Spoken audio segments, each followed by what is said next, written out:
Missouri, September 1884. Ladder cuts through the parlor like shattered glass. Marin Hartley doesn't need to look up to know who they're laughing at. 24 years in this house has taught her that. She is the joke. She has always been the joke. In the shadows by the window, she stands frozen, listening to her three beautiful sisters plot something cruel. About a letter, about a man far away in Colorado.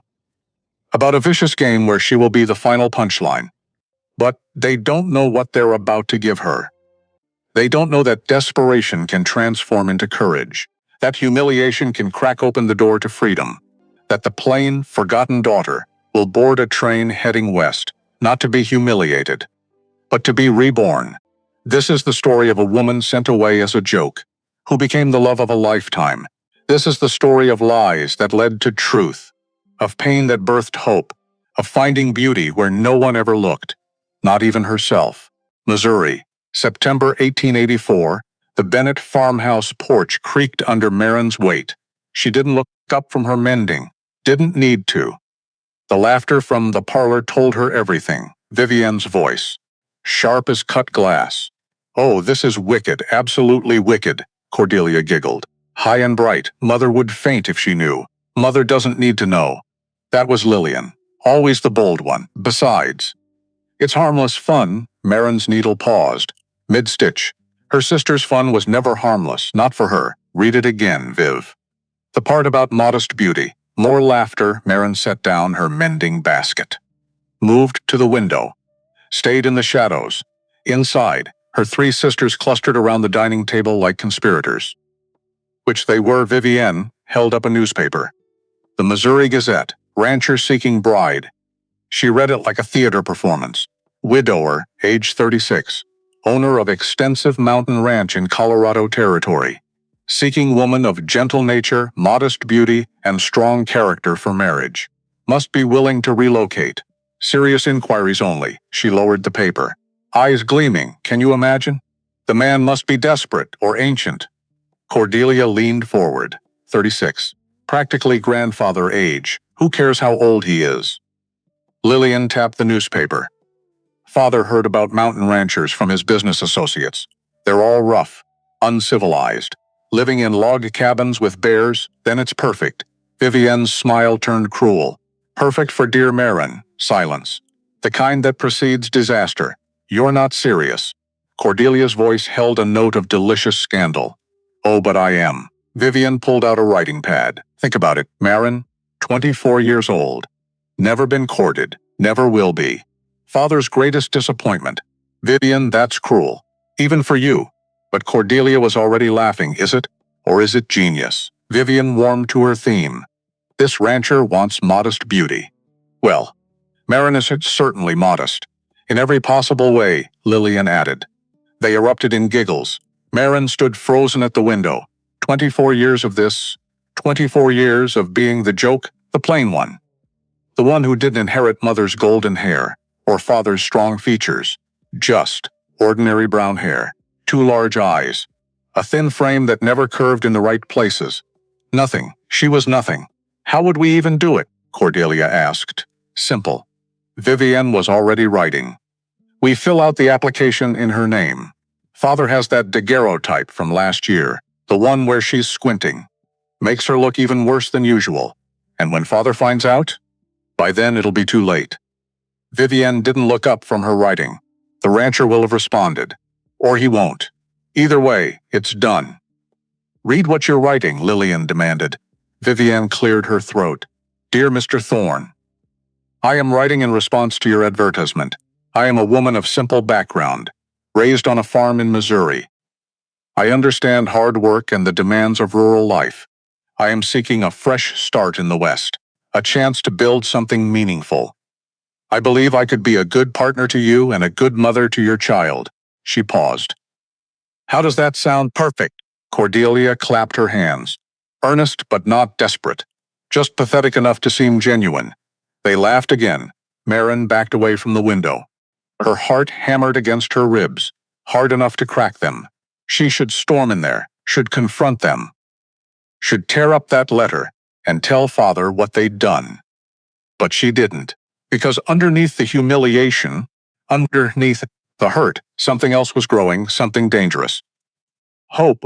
What if the thought formed before she could stop it? What if this rancher actually responded? What if he was desperate enough, or foolish enough, or kind enough to accept her? What if she could escape? This house where she'd always be the disappointment.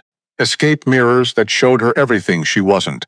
A clouds of the future she could see stretching ahead.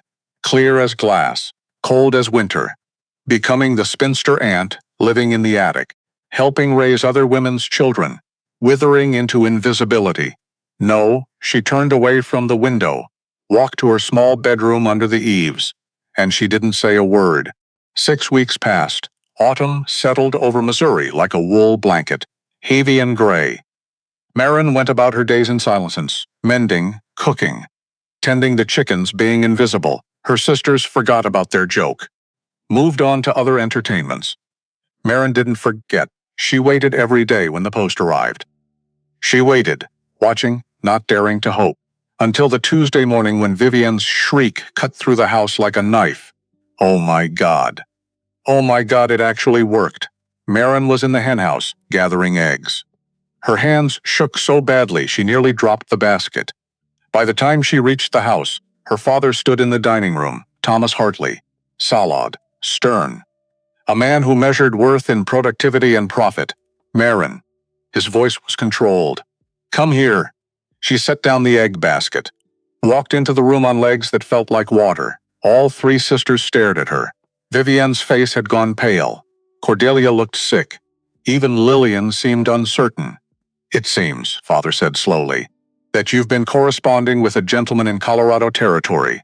The floor tilted. What? Don't play games. He held up a thick envelope.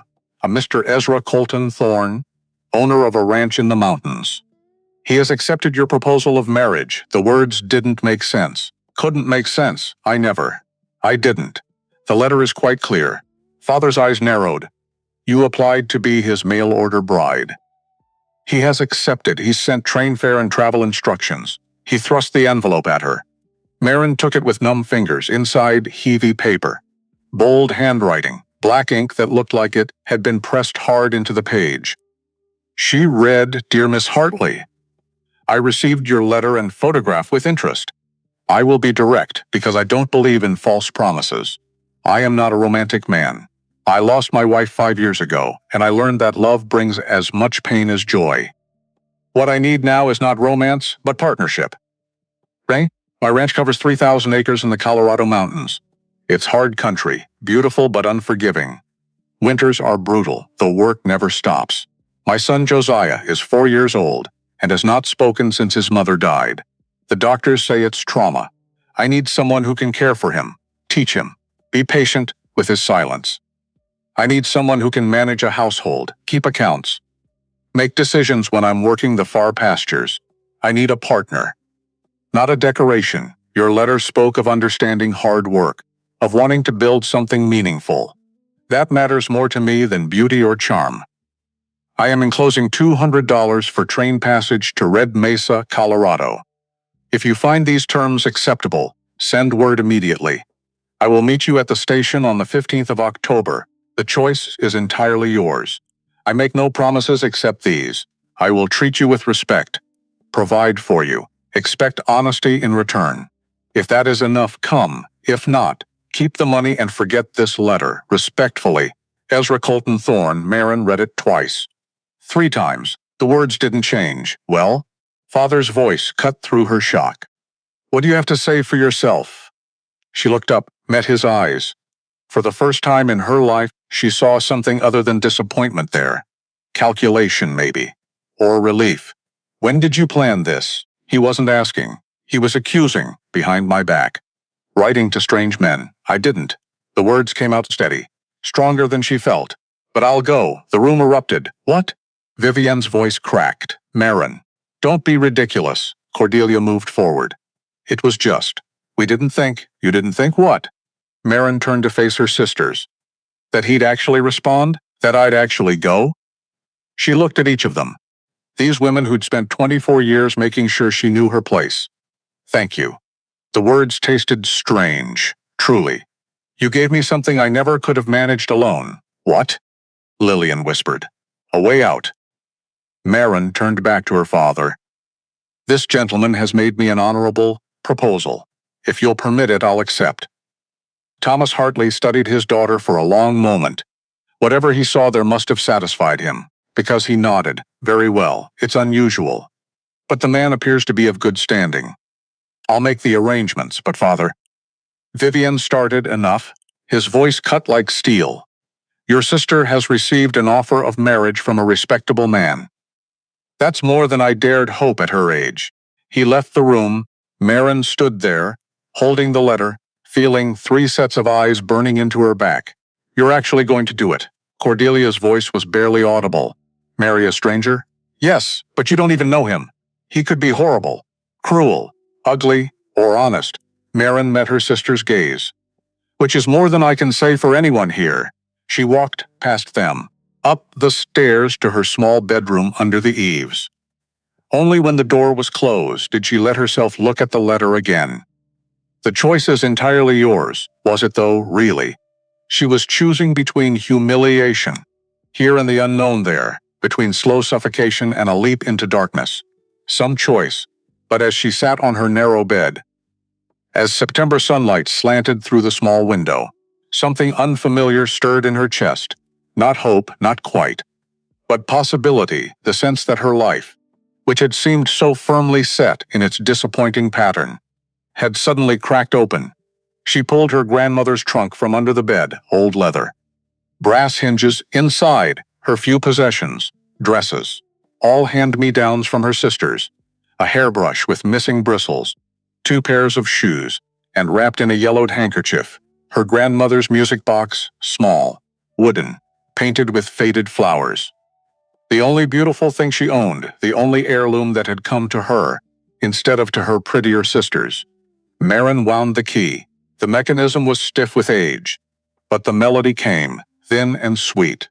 A waltz her grandmother used to hum while kneading bread. Someone sat on the floor, listened to the music, and let herself imagine, just for a moment, what it might be like to be seen. The next 12 days passed in a blur. Her sisters veered between guilt and spite. One moment trying to dissuade her, the next making cutting remarks about what awaited her in Colorado.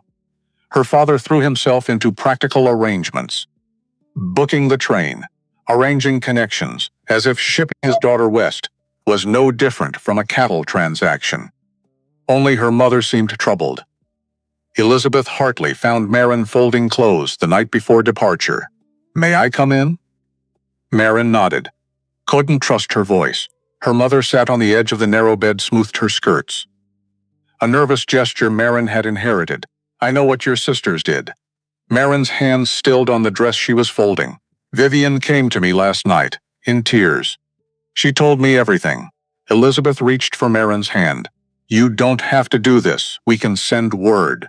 Tell them you've taken ill. We can. No. The word came out harder than Marin intended, Mother. When has anyone in this family ever really seen me, Marin? You dress me in Cordelia's hand-me-downs because why waste money on the plain daughter? Father forgot my last birthday entirely.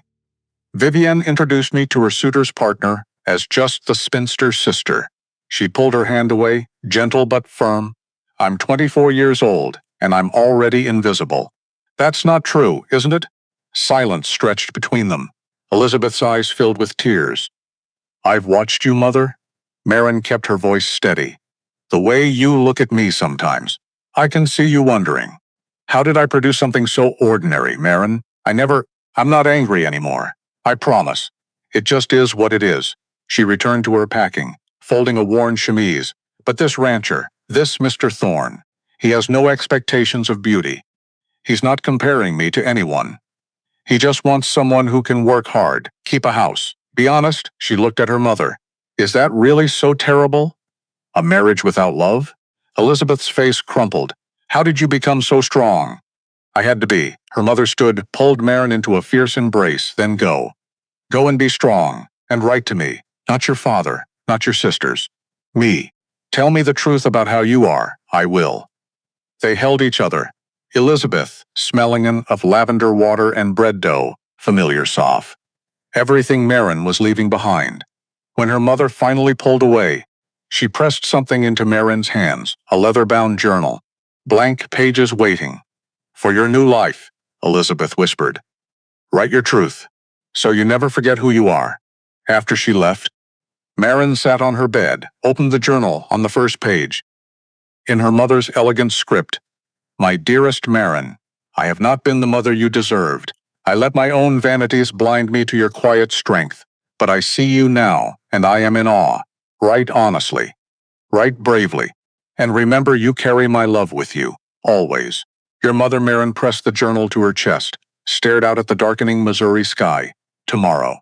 Tomorrow she would board a train, heading west, toward mountains she'd only seen in pictures, toward a man she knew only through one brutally honest letter, toward a life that terrified her.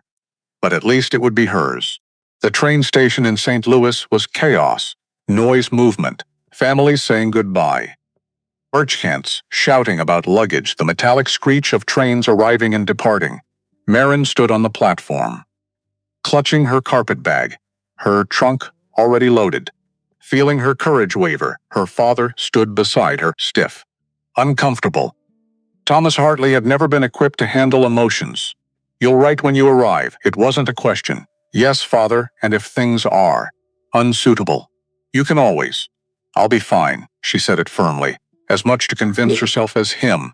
He nodded, relief evident on his face. Your mother sent this. He handed her a small package wrapped in brown paper. Said not to open it until you're on the train. Before Marin could respond, he pressed a quick kiss to her forehead, the most affection he'd shown her in years. Then he disappeared into the crowd. Gone Marin stood alone on the platform. Passengers flowed around her like water around a stone. The conductor called for final boarding.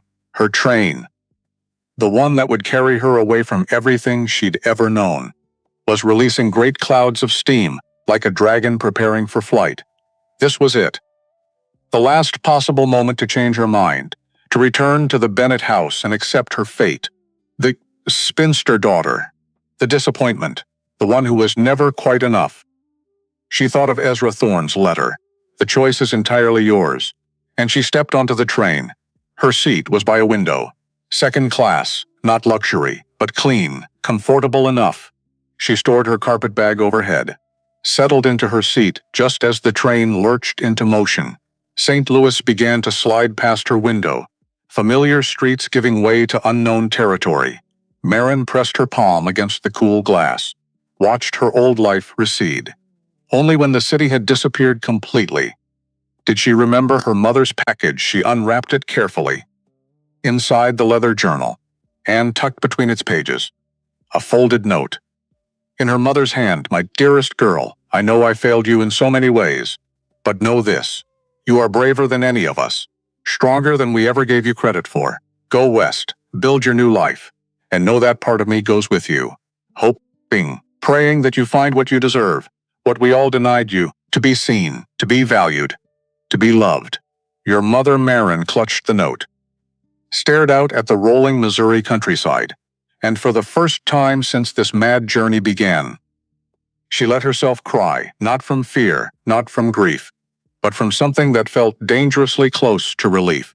She opened the journal, found the pen her mother had tucked inside, and began to write. September 30th, 1884, somewhere between St. Louis and Kansas.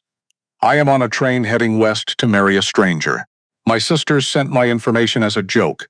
They expected me to be humiliated. Instead, I am free. I don't know what awaits me in Colorado. I don't know if this Ezra Thorne will be kind or cruel, handsome or ugly. I don't even know if it matters. What I know is this. For the first time in my life, I am choosing, not accepting what's left over, not settling for scraps, choosing, even if the choice terrifies me, even if I fail. At least it will be my failure, my life. My train carried her west for 3 days. She watched the landscape transform. Green Missouri giving way to the endless prairie of Kansas. Then to the high plains where grass stretched to the horizon. Sky impossibly vast. Other passengers came and went. a family with noisy children, an elderly couple who smiled at her kindly, a young man who kept trying to catch her eye, until she made it clear she wasn't interested. At night, she lay in her narrow berth, listened to the rhythmic clatter of wheels on rails, felt the distance grow between who she had been and who she was becoming. She wrote in her journal by lamplight, October 2nd, 1884, somewhere in Kansas. I wonder what he looks like. The letter said nothing about his appearance, except that he is 36. 12 years older than me. I wonder if he is tall or short, dark or fair, handsome or plain. I wonder if it matters. In his letter, he wrote that he is not a romantic man. I've been trying to decide if that frightens me or relieves me. Romance in novels always seemed like a trap. All those breathless feelings and desperate passions that make sensible people act like fools. Maybe it's better to build something steady instead, something that won't burn out and leave you in ashes. Or maybe I'm just telling myself this because I've never had the chance to be romanced. And I'm trying not to mind. October 4th, 1884, Colorado Territory. The mountains appeared this morning. I've never seen anything like them.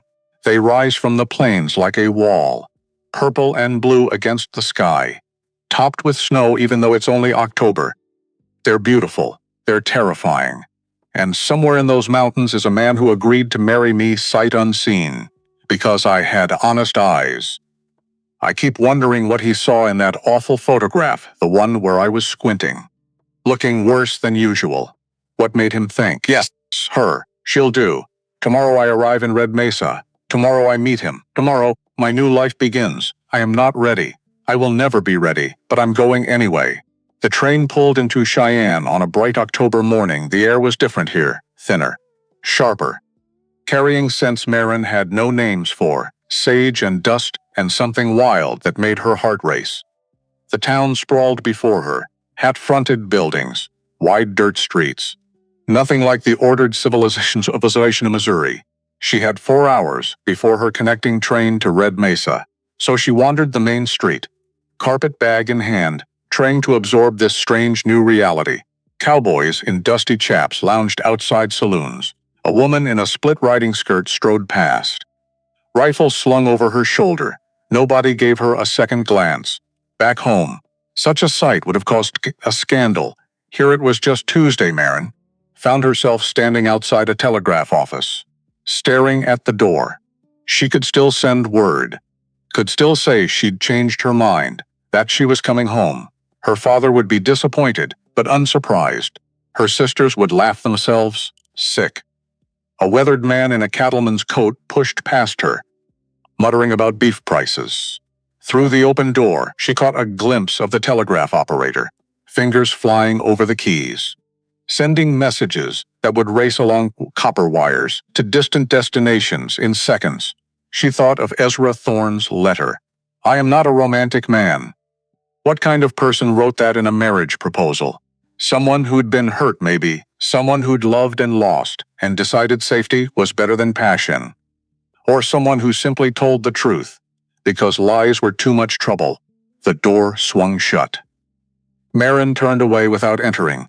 She spent her remaining time in a small restaurant, forcing down stew she couldn't taste, while ranch hands at the next table talked loudly about winter coming, about cattle drives, about 100 things she didn't understand. One of them caught her eye, tipped his hat with a friendly smile. She looked away quickly, heat rising to her cheeks. When the whistle blew for the Red Mesa train, Marin gathered her things with trembling hands. This was it, the final leg, 4 more hours, and she'd be standing face to face with the man she'd agreed to marry. The train was smaller than the one from St. Louis Rougher. She found a seat by the window, watched as the countryside grew wilder, mountains rising closer, their peaks already dusted with early snow. The train followed a river through a canyon, red rock walls towering overhead, then emerged onto rolling grassland that seemed to stretch forever. Marin pressed her face to the window, trying to imagine living in all this space. Back home, you were never more than a mile from a neighbor. Here you could ride for days and see nothing but sky. As the afternoon sun began its descent, The train slowed. A tiny station appeared ahead, barely more than a platform and a small building. Red Mesa painted on the side in fading letters beyond it.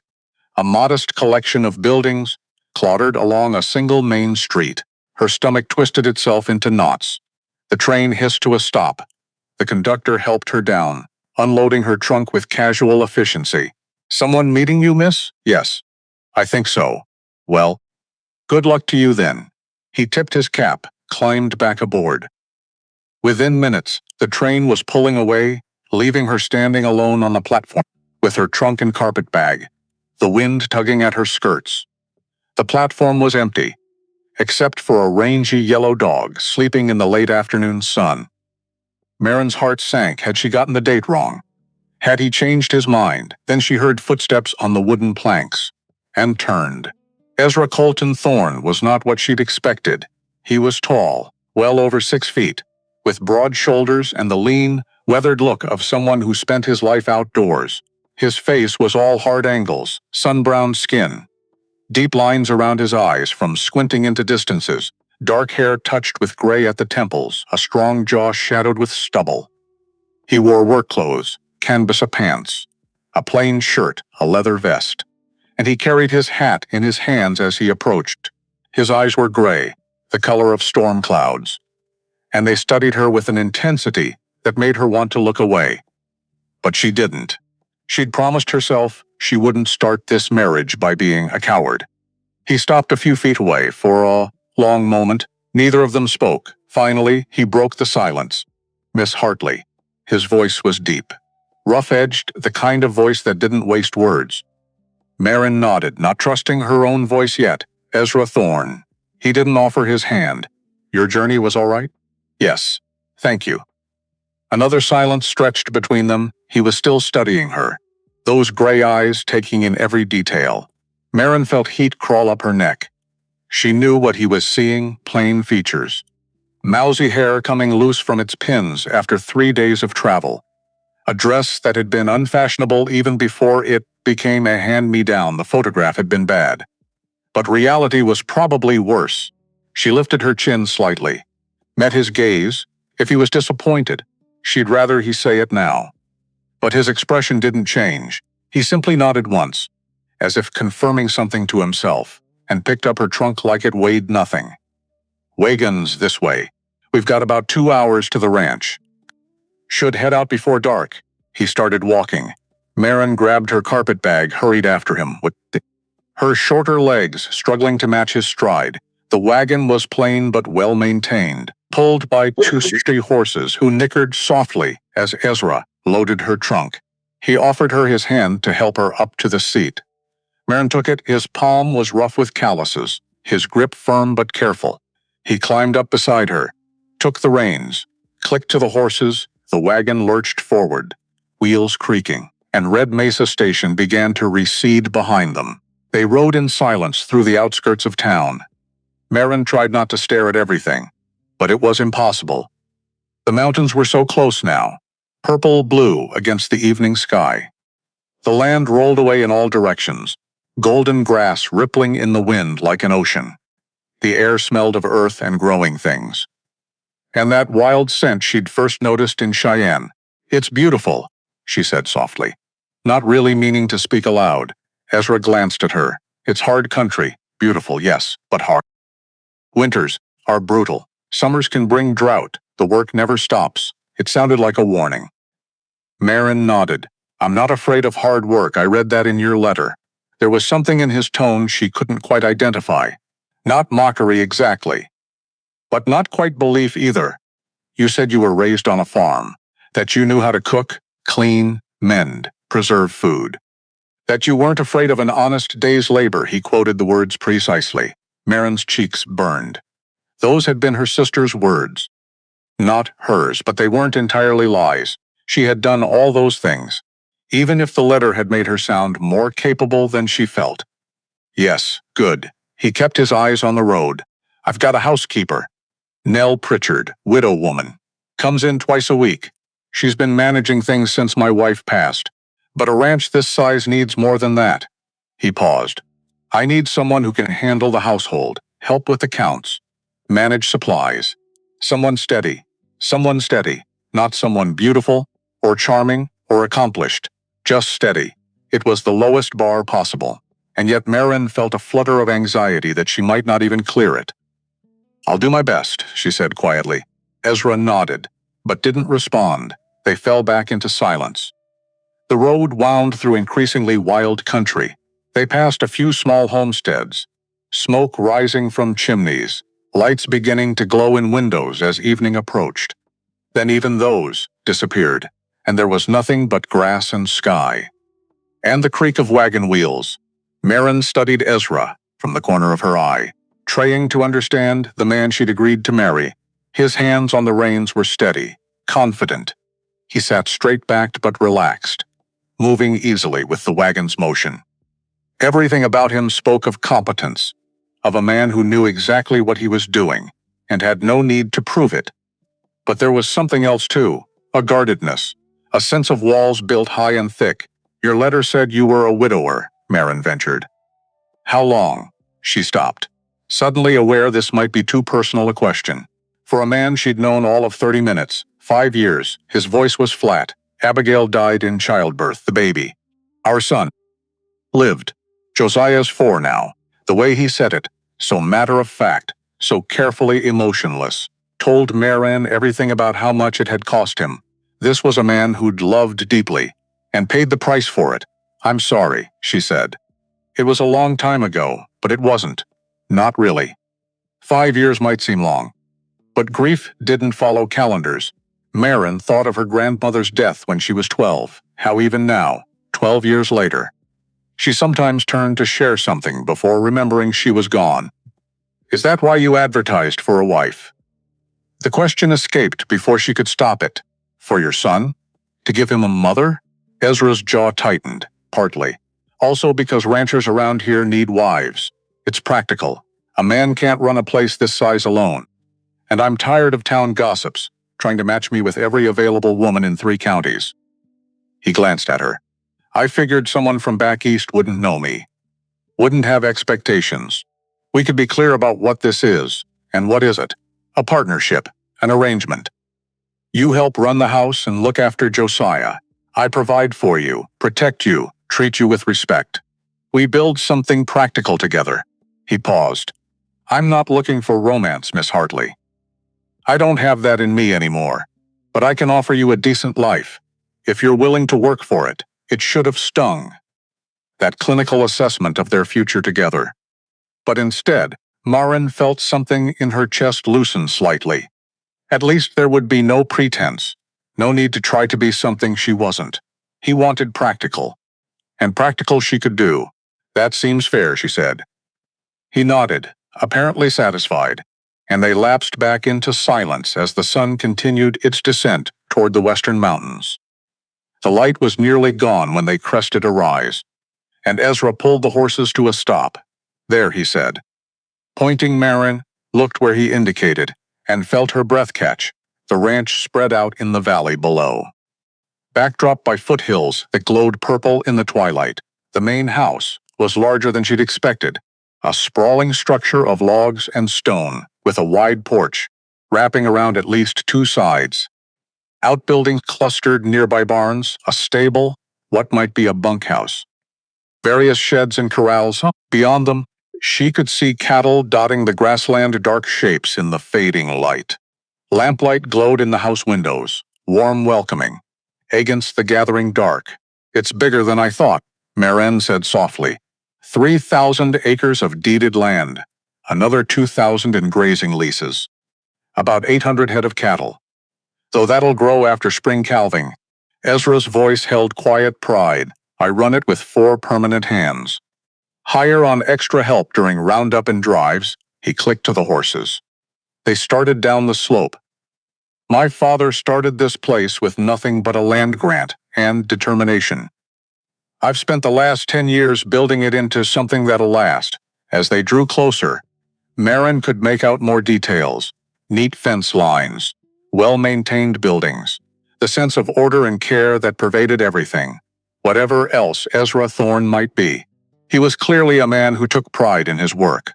A dog began barking as they approached. A figure emerged from the barn, a lanky man in his 20s, who raised a hand in greeting. "That's Ben Cooper." "My foreman," Ezra said. "He's been with me since he was 16. "Good man. Steady hand. You'll meet the others tomorrow." They pulled up in front of the house. Ben hurried over to take the horses. "Boss." "Ma'am," he touched his hat brim to Marin, curiosity evident in his face, but politeness keeping him from staring. "Ben, this is Miss Hartley." "We'll be married tomorrow, Marin repeated faintly, I thought. "Pastor Miller is riding out in the morning." Ezra swung down from the wagon with easy grace. Figured there was no point in waiting. He reached up to help Marin down. "Unless you need time, I can send word to postpone if..." "No." Marin's voice came out steadier than she felt. "No, tomorrow is fine. What difference would waiting make?" She'd already traveled halfway across the country to marry this man. Another day, another week. It wouldn't change the fundamental nature of what they were doing. Ezra nodded. Hefted her trunk. "Come on. I'll show you to your room." Nell left supper warming. "You must be hungry." Marin followed him up the porch steps and through a heavy wooden door into the ranch house. The interior was dim, lit by a few oil lamps, but she got an impression of solid furniture, clean floors, a surprising lack of clutter. This was a man's space, practical and spare, but not uncomfortable. Ezra led her down a hallway, opened a door. This was Abigail's sewing room. "I had it converted." He set her trunk down, lit the lamp on a small dresser. The room was modest but clean, a narrow bed with a thick quilt. The dresser, a washstand, a single wooden chair. A window looked out toward what she thought might be the barn, though it was too dark to tell for sure. "It's Smalls," Ezra said. And for the first time she heard something like apology in his voice. "But it's yours. I'm across the hall. Josiah next to me. Bathing room is at the end of the hall. We've got a gravity-fed system from a tank on the roof. Not fancy, but it works. It's fine," Marin said. More than fine, actually. For the first time in her life, she'd have a room that was just hers, not shared with sisters, not relegated to whatever space was left over. "Thank you." Ezra lingered in the doorway, as if there was something else he wanted to say. In the lamplight, the lines in his face seemed deeper, shadows collecting in the hollows of his cheeks. He looked tired, Marin realized. Not just physically tired, but soul tired. The kind of weariness that came from carrying too much for too long. "I know this isn't what most women dream of," he said finally. "Coming to a strange place, marrying a man you don't know, taking on someone else's child." He paused. "If you want to back out, I'll arrange passage back to Missouri." No judgment, no questions asked. It was the second time he'd offered her an escape, Marin realized. Once in his letter, "The choice is entirely yours." And now again, he kept giving her chances to run. "I don't want to back out," she said quietly. "I came here with my eyes open, Mr. Thorne. I know what I'm getting into." That wasn't entirely true, of course. She had no idea what she was getting into, but she knew what she was leaving behind. And that was enough. Something shifted in Ezra's expression. "Relief, maybe, or respect, Ezra," he said. "If we're getting married tomorrow, you should call me Ezra." "Ezra," she repeated. The name felt strange on her tongue, too intimate for someone who was still essentially a stranger. "And you should call me Marin," he nodded. "Marin, then. Get yourself settled. I'll bring up some supper in a bit. We eat early around here, ranch hours. But I figure you're too tired for company tonight." "Thank you, Ezra." He left, closing the door softly behind him. Marin sank onto the edge of the bed, suddenly aware of just how exhausted she was. 3 days of train travel, the stress of meeting Ezra, the surreal feeling of sitting in a house in Colorado territory that would by tomorrow evening be her home. She unpacked mechanically, hanging her few dresses in a small wardrobe, setting out her brush and mirror on the dresser, at the bottom of her carpet bag. She found the music box, still wrapped in her shawl. She set it carefully on the dresser, then on impulse, wound the key. The tinkling melody filled the small room, delicate, impossibly sweet. It was a sound from her old life, a reminder of who she'd been before she became someone who married strangers for practical reasons. A soft knock interrupted the music. It's Ezra. I've got supper. Marin quickly shut the music box, opened the door. Ezra held a tray laden with stew, fresh bread and coffee. The aroma made her stomach clench with sudden hunger. I heard music, he said, as he set the tray on the dresser, my grandmother's music box.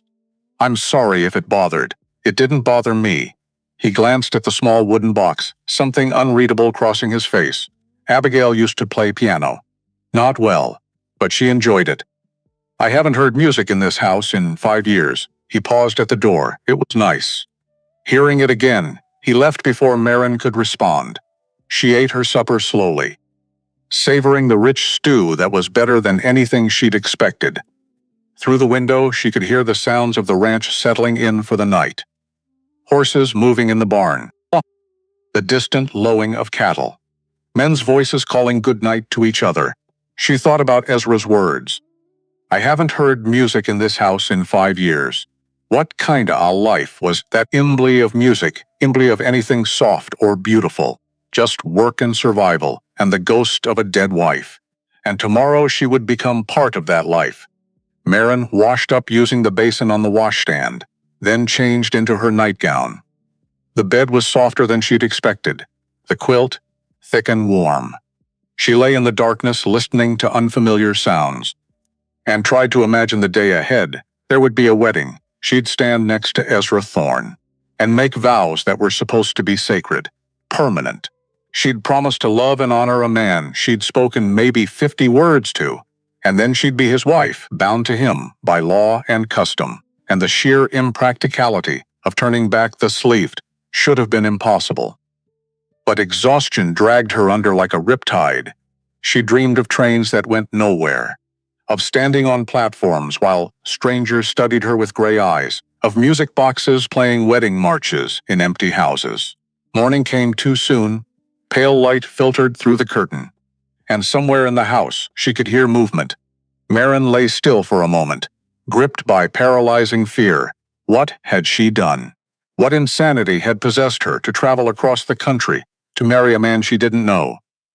Then she heard a child's voice, high, questioning, and Ezra's deeper rumble in response.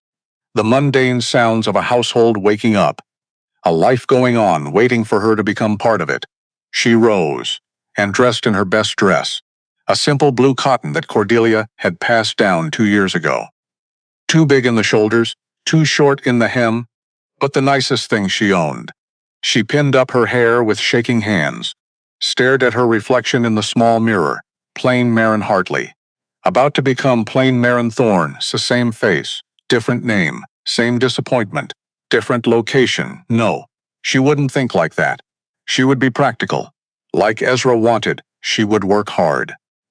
Earn her place here, build something steady, even if it was never beautiful. Breakfast was waiting in the kitchen when she ventured downstairs. Ezra stood at the stove, flipping pancakes with surprising dexterity, while a small boy sat at the table, swinging his legs and chattering about horses. And Ben says I can help brush thunder when I'm bigger. But I'm already big, Papa. I'm 4 whole years. And that's very big. The child stopped abruptly as Marin entered, his eyes going wide. He was beautiful. This motherless boy, dark curls like his father's, but bright blue eyes that must have come from his mother. A scattering of freckles across his nose. A gap where he'd lost a front tooth. Josiah, Ezra said quietly. This is Miss Marin. Remember what I told you? The boy nodded solemnly, stared at her with those impossibly blue eyes. Then silence, his mouth closed, opened again, but no sound came out. Marin's heart cracked. This child couldn't speak, had been silent for 5 years. Since the day his mother died. She knelt down, brought herself to his level. Hello, Josiah, she said softly. It's very nice to meet you. He looked at her, then at his father, then back at her. Finally he nodded, once, and returned to his pancakes. Crisis averted. Strangers accepted, life continuing. Marin stood, found Ezra watching her with an unreadable expression. Coffee's hot, he said. Pastor should be here within the hour. She poured herself coffee, with hands that had steadied somewhat. took a seat at the table. Ezra served her pancakes without asking, then sat down with his own plate. They ate in a silence broken only by Josiah's periodic observations, which he communicated through gestures and tugs on Ezra's sleeve, pointing at things, making faces, finding ways to be heard without words. It was oddly domestic, like they were already a family, just trying on the roles to see if they fit. The pastor arrived right on time, a weathered man in his 60s, with kind eyes and a firm handshake. Ezra, you must be Miss Hartley. I'm Pastor Miller. I've known this stubborn cuss since he was knee-high to a grasshopper. Watch your mouth around the boy, Ezra said mildly, but there was affection in his voice. The boy's heard worse from the ranch hands, I'm sure. Pastor Miller winked at Josiah. Ho giggled silent, but clearly delighted. Then the pastor's expression grew more serious. He looked between Ezra and Marin. You two sure about this?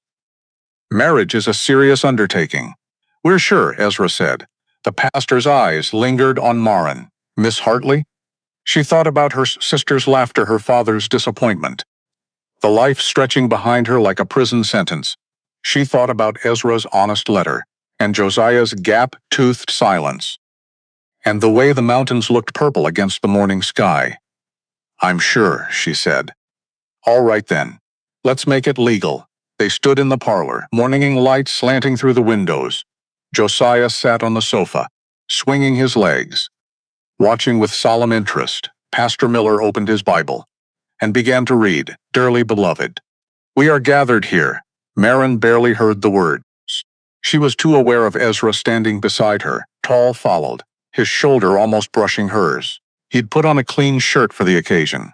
She noticed, had even shaved. The gesture felt significant somehow, a sign that this mattered to him, even if it was just practical. Ezra Colton Thorne.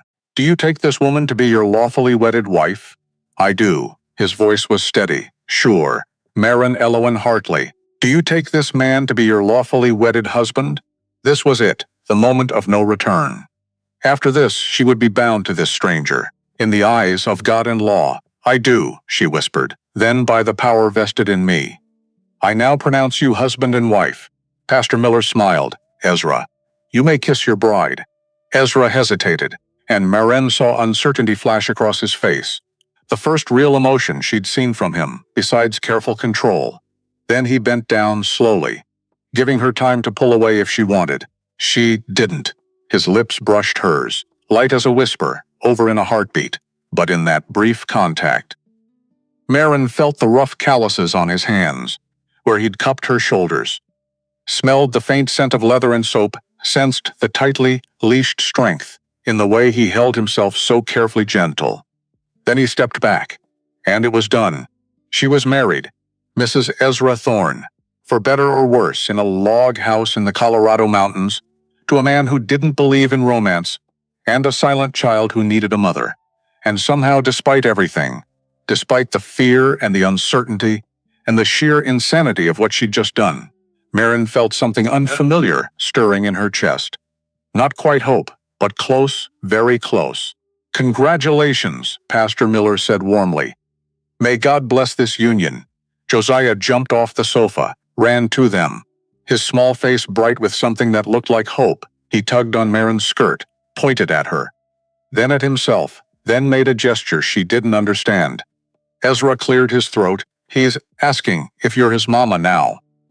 Marin looked down at this child, who would never remember his real mother, who was looking up at her with those impossibly blue eyes waiting.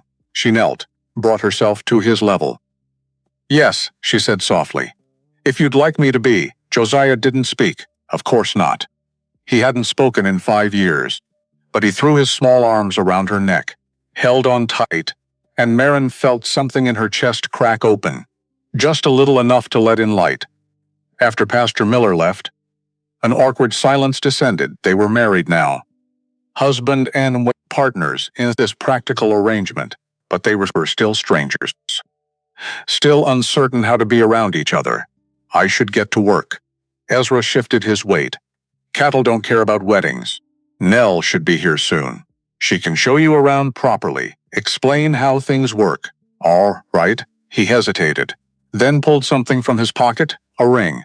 Simple gold, worn smooth with time. This was Abigail's. I want you to have it. Marin stared at the ring, understanding the significance of what he was offering. His first wife's ring. The symbol of a love that had ended in tragedy. I can't. Why not? It's hers. It wouldn't be right. Ezra's jaw tightened. She's gone, Marin. And you're my wife now. She would have wanted it used. Not sitting in a box collecting dust. Still, Marin hesitated. Taking this ring felt like overstepping, claiming something that wasn't meant for her. Please, the single word. Rough with something that might have been pain. Decided her, she held out her hand. Ezra slipped the ring onto her finger. It was slightly too large. Loose enough that she'd need to be careful not to lose it. But it felt right somehow. A weight, a promise.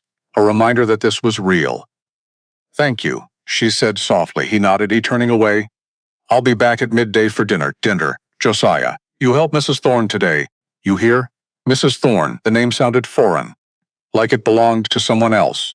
Josiah stood there, silent as always. But his eyes were bright alert, watching his father leave, then turning to her. Waiting to see what came next. Nell Pritchard arrived around mid-morning. A small woman in her 50s, with sharp eyes and efficient movements. She looked Marin up and down. So you're the new Mrs. Thorne? Yes, ma'am.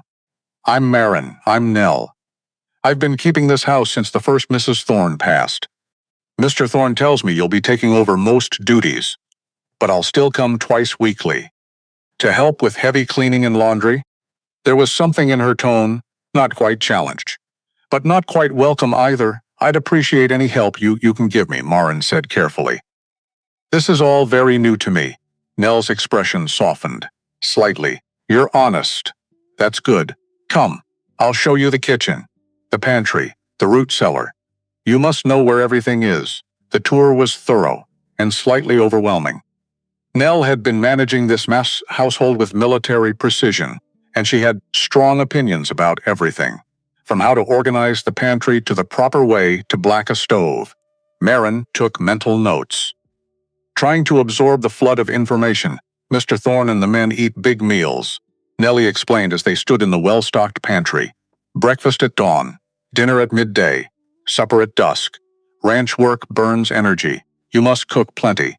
Always have coffee ready. Keep bread fresh. What about Josiah? What does he usually eat, same as the men? Just smaller portions. He's a good eater. No fussing. Nell paused. He's a good boy. Lonely, but good. The men try their best, but a child needs a mother. The weight of that statement settled on Marin's shoulders. This child needed a mother, and she was supposed to be it, despite having no idea what she was doing. The first Mrs. Thorne, Marin ventured. What was she like? Nell's face closed down immediately. That's not my place to say. You should ask Mr. Thorne. But Marin knew she wouldn't. Ezra had made it clear he wasn't interested in discussing his first marriage. And she wasn't about to push. By midday, Marin was exhausted, from trying to remember everything, from the strange newness of it all. But she had to cook dinner, for Ezra and the ranch hands. She settled on something simple: fried potatoes, bacon, biscuits, strong coffee. It wasn't fancy, but it was filling.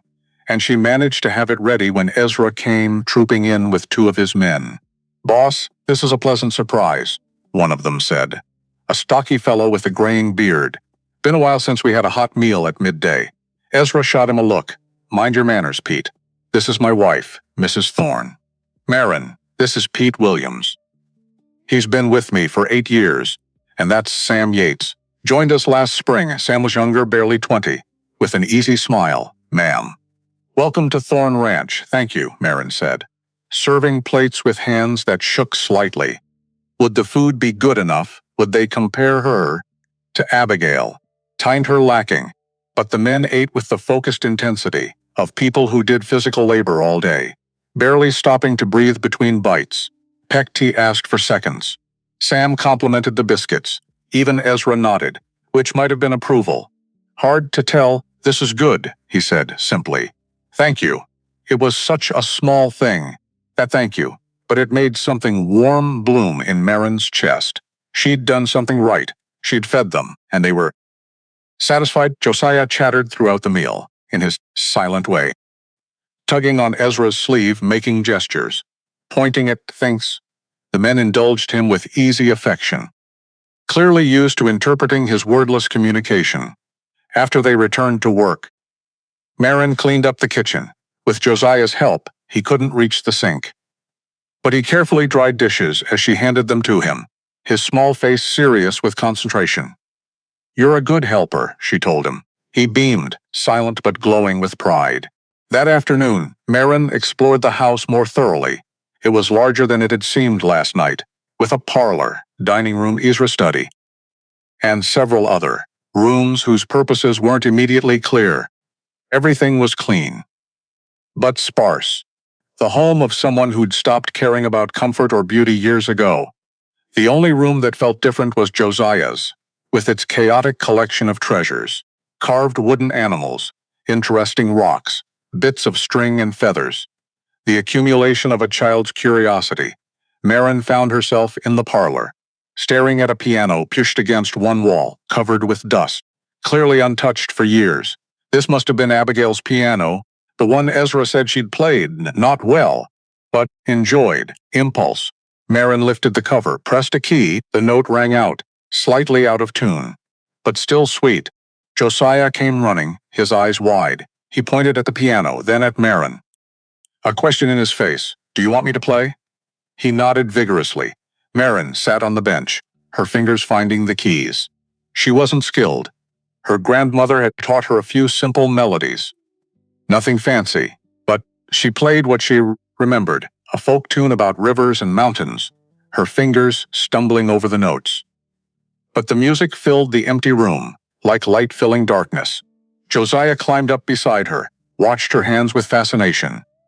She showed him how to find middle C, how to press the keys gently instead of banging them. He had long fingers, like his father's. He'd be good at this if he practiced. They were still playing when Ezra came in for supper. He stopped in the doorway, his expression unreadable. "Sorry," Marin said quickly, closing the piano cover. "I didn't mean to."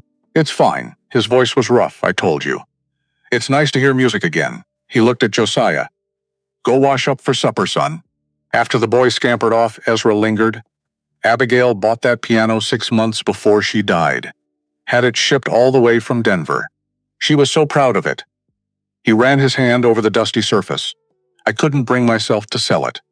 But I couldn't stand to hear it played either. Made the house too empty." "I'm sorry," Marin said softly. "I won't play it if it bothers you." "No." Ezra looked at her directly for the first time since coming in. Those gray eyes intense. "Play it. Teach Josiah. Fill this house with music again." It's been dead too long. He left before she could respond. But his words echoed in her head all through supper preparation. It's been dead too long. He wasn't just talking about music. He was talking about himself. The first week passed in a blur of learning and adjusting. Marin threw herself into her new role with desperate determination, rising before dawn to make breakfast, spending her days cleaning and cooking. Learning the rhythms of ranch life, Josiah became her constant shadow, following her from room to room, helping with small tasks, showing her things with the earnest intensity only a 4-year-old could muster. The ranch hands treated her with cautious respect. Polite but distant. She heard them sometimes, talking when they thought she couldn't hear, speculating about the boss's quick marriage, wondering if she'd stick it out when winter came, and the work got harder. Ezra remained an enigma. He was courteous, appreciative of her efforts, but emotionally distant. He slept across the hall, woke before her, worked until dark, maintained careful walls between them. They were married, but they were strangers sharing a house, orbiting each other like planets that never quite aligned. One evening, about 10 days after the wedding, Marin was putting Josiah to bed. He climbed under the covers, his small face serious. Then he tugged on her sleeve, pointed at her, then at a faded photograph on his bedside table. A young woman with light hair, holding a baby, Abigail. Marin's heart clenched. "That's your mama," she said softly. "Your first mama. She loved you very much." Josiah looked at the photograph, then at Marin. Then he did something that broke her heart. He touched the photograph gently, then touched Marin's hand, trying to understand how he could have two mothers. She's always your mama, Marin whispered. I'm not trying to replace her. I'm just here now, to take care of you. Josiah studied her face for a long moment. Then he nodded, satisfied with whatever he saw there. He snuggled down into his blankets and closed his eyes. Marin sat on the edge of his bed, watching him drift off to sleep. This motherless, ballless boy who was trying so hard to understand. When she finally left his room, she found Ezra in the hallway. Leaning against the wall, how long had he been there? How much had he heard? Thank you, he said quietly. For not trying to erase her, I would never. Some would. Some would want him to forget, to pretend she never existed. Ezra's voice was rough, but you didn't. You honored her memory. That means more than I can say. He started toward his own room, then stopped. Marin, you're doing well. Here, with Josiah, with everything. I know I haven't said it. But you're doing well. He disappeared into his room before she could respond, leaving Marin standing in the hallway, heart pounding. It was such a small thing, that acknowledgement, but it felt like a victory. November arrived with a crispness in the air, wan of winter's approach. The aspens on the mountains had turned gold, then blazed like fire against the evergreens, before dropping their leaves in a single windswept week. Marin watched the transformation from the kitchen window, while kneading bread dough, marveling at how quickly the landscape could change. She'd been at Thorn Ranch for 6 weeks now, and the rhythms of ranch life had started to feel almost natural. She knew which hens were the best layers, which horses had temperamental dispositions, how to read the sky for coming weather. She'd learned to cook for hungry men who worked from dawn to dusk, to mend clothes torn by barbed wire and hard labor, to stretch supplies and plan ahead. For the long winter Nell kept warning her about. Josiah had become her constant companion. They had a routine now. After breakfast, an hour of lessons at the kitchen table. She was teaching him letters, Sibyl reading. He learned slowly, but with fierce determination.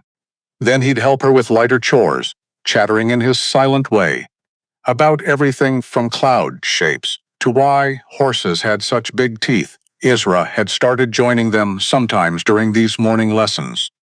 Leaning against the doorframe, coffee in hand, watching. He never interrupted, never criticized her methods.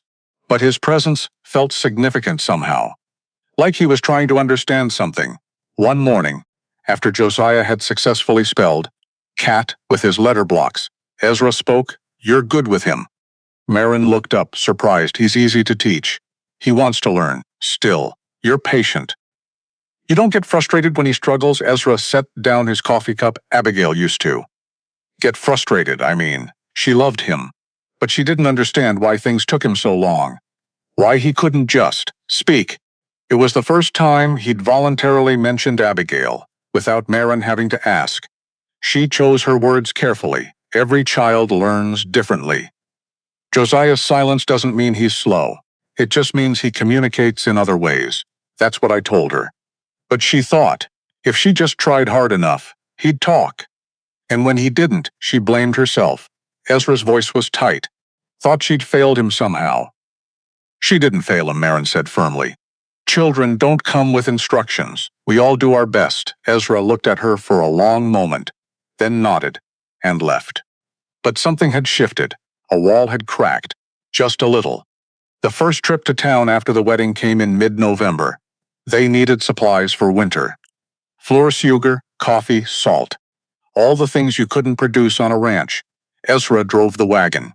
Marin beside him.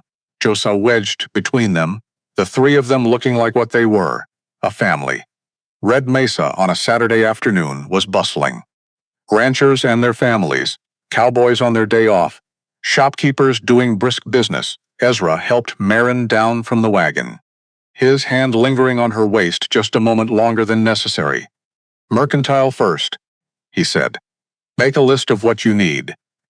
Don't be shy about it. Inside the mercantile, Marin tried to focus on supplies, while pretending not to notice the cluster of women by the fabric counter, talking in low voices, shooting glances her way.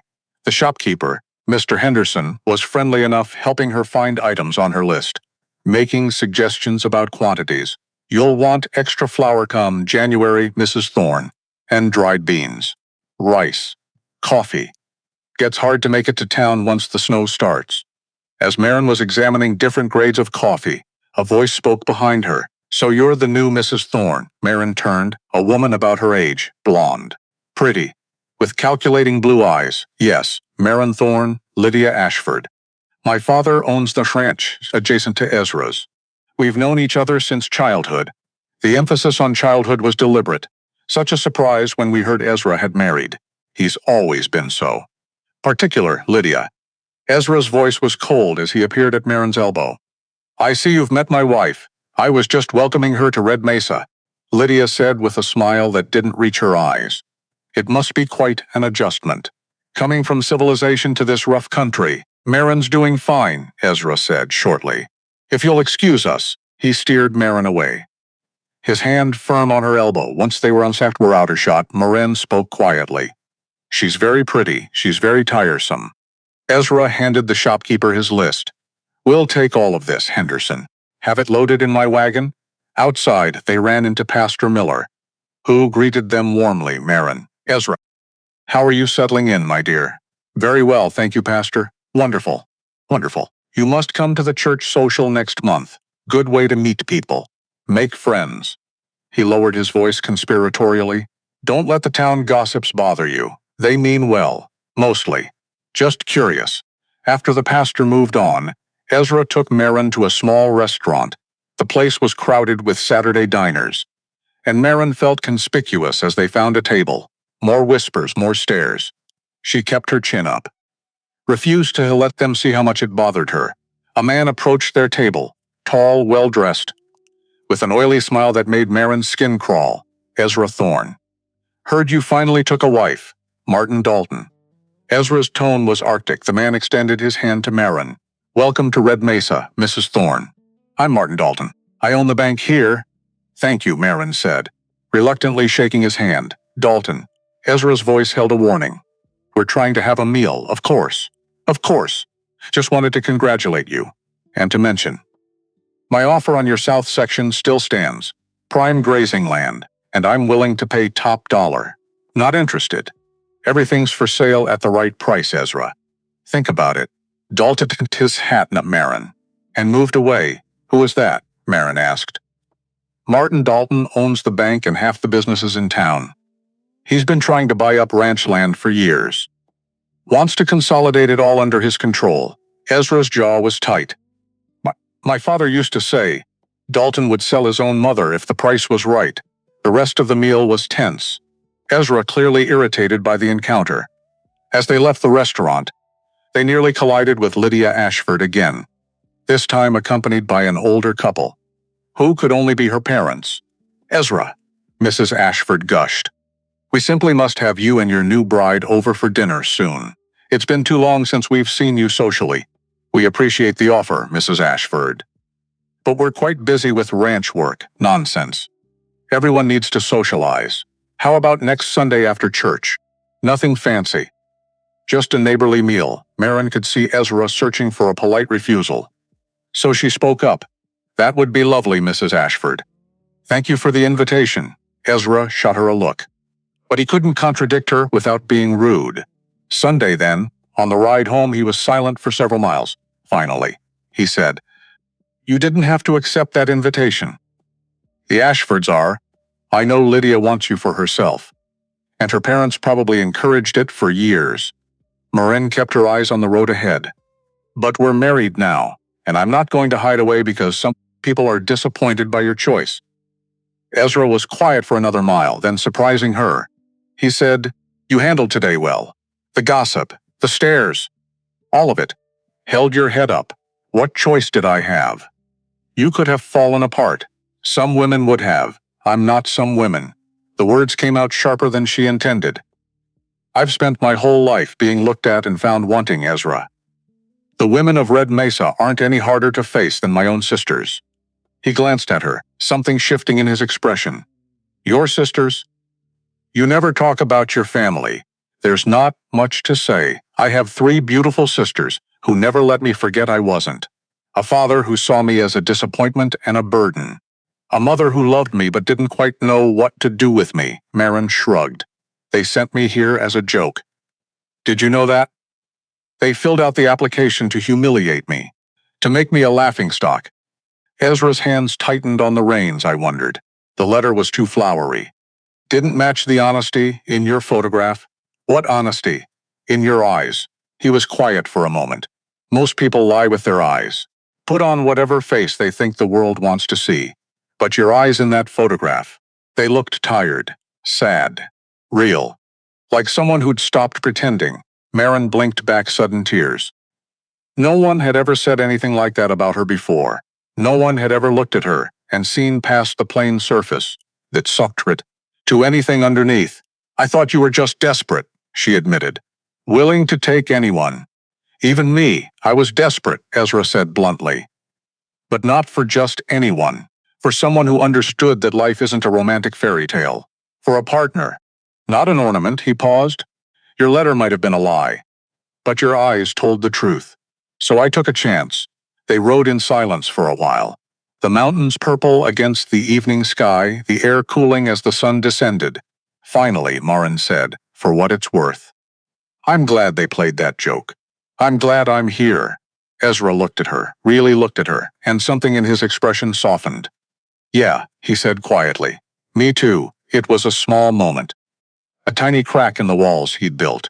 But it felt like a beginning. The dinner at the Ashford Ranch, the following Sunday, was exactly as awkward as Marin had feared. The house was ostentatious, decorated with expensive furniture that seemed out of place in Colorado territory. Mrs. Ashford fussed over them with forced hospitality, while Mr. Ashford talked cattle prices with Ezra. Lydia spent the entire meal finding ways to reminisce about her and Ezra's shared childhood.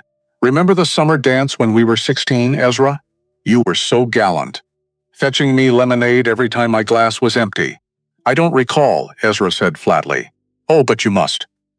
It was the summer before you went to work on your father's ranch full-time. Before you met. Lydia stopped abruptly. But the damage was done, before you met Abigail. That's what she'd been about to say. Maritha focused on her roast beef, trying to appear unbothered. But under the table, Ezra's hand found hers, squeezed briefly, a gesture of solidarity, of choosing her side. After dinner, while the men retired to Mr. Ashford's study, Marin found herself trapped in the parlor, with Lydia and Mrs. Ashford. So tell us about yourself, Marin. Mrs. Ashford said with false sweetness. What did your father do back east? He owned a farm in Missouri. A farm? Lydia's tone made it sound distasteful. How? Rustic. I suppose that's why you adjusted so quickly to ranch life. Farming and ranching are quite different. But yes, I'm used to hard work. Well, you'll certainly get plenty of that at Thorn Ranch, Mrs. Ashford said. Poor Ezra has let that place become so practical. No feminine touches at all. Abigail used to have such beautiful flower gardens. The house could use some work, Marin agreed carefully. You must find it terribly isolating, Lydia continued, being so far from town, from civilization, and Ezra is so intense, so focused on work. Abigail used to complain that he barely spoke to her for days on end during roundup season. Lydia, Mrs. Ashford said, but there was no real reproach in her voice. I'm just trying to help. Marin should know what she's gotten herself into. Ezra Thorne is not an easy man to be married to. He's cold, distant. Married to that ranch more than he ever was to Abigail. That's enough. The words came out harder than Marin intended. Both women stared at her. My husband is a good man who works hard to provide for his family, and I don't appreciate hearing negative speculation about my marriage. Or comparisons to his first wife. She stood, if you'll excuse me. I need some air. She walked out of the parlor before they could respond. Her heart hammering. She'd never spoken to anyone like that in her life. Back home, she'd always been the quiet one.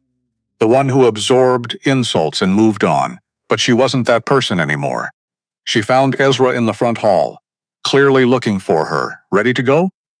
Please, he didn't ask what had happened. but she saw his jaw tighten as they made their excuses and left. On the ride home, the silence was companionable, rather than awkward. "Thank you," Ezra said finally. "For what?" "For defending me. I heard what you said to Lydia." Through the door, he paused. Most people wouldn't have stood up to her. "She's used to getting her way. She had no right to speak about you like that." Or about Abigail. Ezra was quiet for a long moment. "Abigail and I. It wasn't perfect. We married young. Had different ideas about what life should be. She wanted social occasions and refinement. I wanted to build the ranch. We loved each other. But it was hard sometimes." He took a breath. "Lydia isn't wrong that I'm not easy to be married to. I know that. Marriage shouldn't be easy," Marin said. "If it's easy, you're probably not really trying." He looked at her with something like surprise, and then, for the first time since she'd met him, Ezra Thorne smiled. Really. Smiled, not just a polite curve of his lips, but something genuine that reached his eyes and transformed his whole face. "You're smarter than I gave you credit for," he said. "I'm smarter than anyone gives me credit for," Marin replied. "I'm just usually too polite to mention it," he laughed then, a rough sound, like he'd forgotten how. And in that moment, driving through the Colorado twilight, with this man who was slowly becoming less of a stranger, Marin felt something she hadn't felt in years. Hope. Not the tentative, fearful hope of those first days, but something stronger, something real, the sense that maybe, just maybe, this strange marriage of convenience could become something more. December arrived with the first real snow, not the early dusting they'd had in October, but a full storm that blanketed the ranch in white and dropped the temperature 20 degrees overnight. Ezra and the hands worked frantically to finish winter preparations, moving cattle to sheltered areas, storing hay, repairing fences and outbuildings, chopping and stacking firewood until the pile beside the house stood taller than Marin's head. "Winter here is no joke," Ben told her one afternoon when he came to the house for coffee. "Last year we had a blizzard in November that lasted 3 days. Couldn't see your hand in front of your face. Lost 20 head of cattle that got separated from the herd. How do you prepare for something like that?" Marin asked, pouring him a second cup. "You don't really. You just survive it," Ben grinned. "But the boss is smart about these things. Always has more supplies than he thinks we'll need. Always plans for the worst. That's why Thorne Ranch does better than most places around here." After Ben left, Marin found herself in the pantry, mentally inventorying their supplies against Nell's dire warnings about winter. They had plenty of flour, beans, rice, coffee, salt.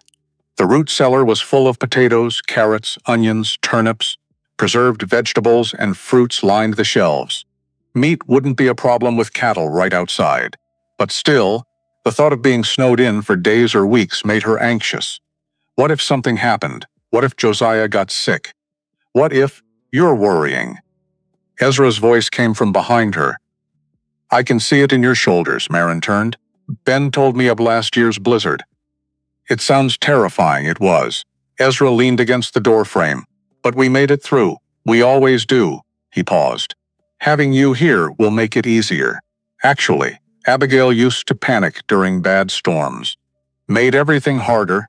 It was the first time he'd mentioned Abigail unprompted, without Marin having to ask. She held very still, afraid to break whatever spell had made him willing to talk. "She hated winter," Ezra continued quietly.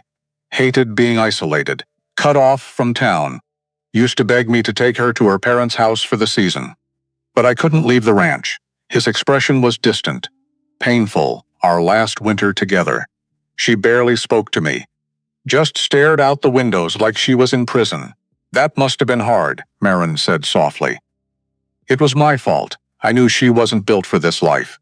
But I married her anyway, because I loved her. Thought love would be enough." Ezra's laugh was bitter.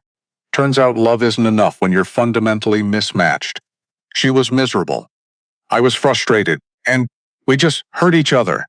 "And then she got pregnant. And then she got pregnant," Ezra echoed. "She was terrified.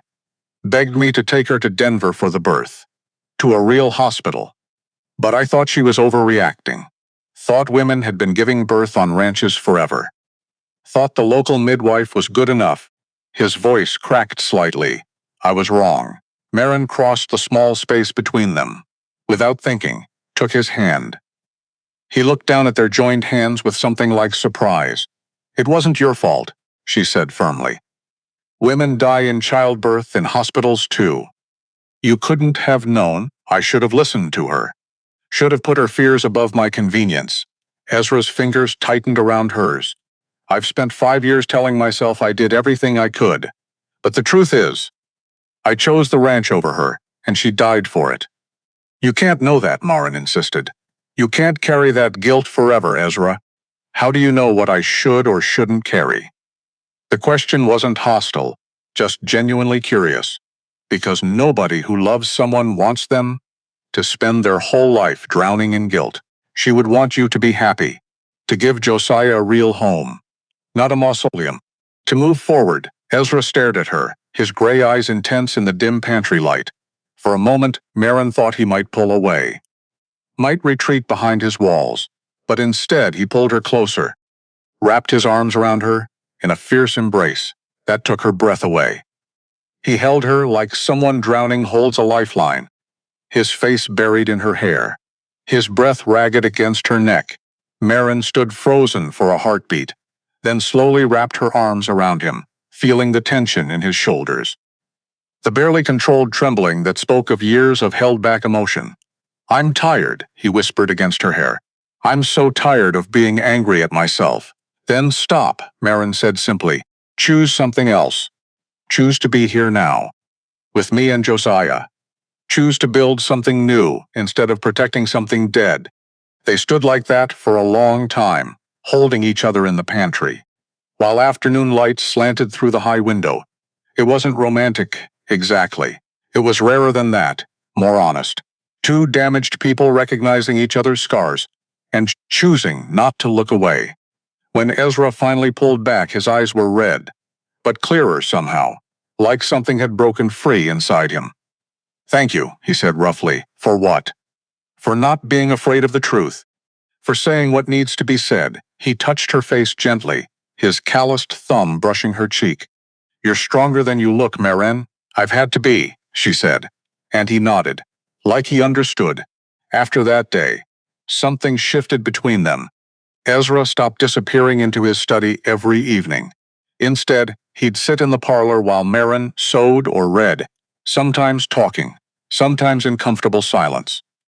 He started telling her stories about his childhood, about his father's struggles to build the ranch, about learning to break horses and mend fences, and read the weather in the mountains.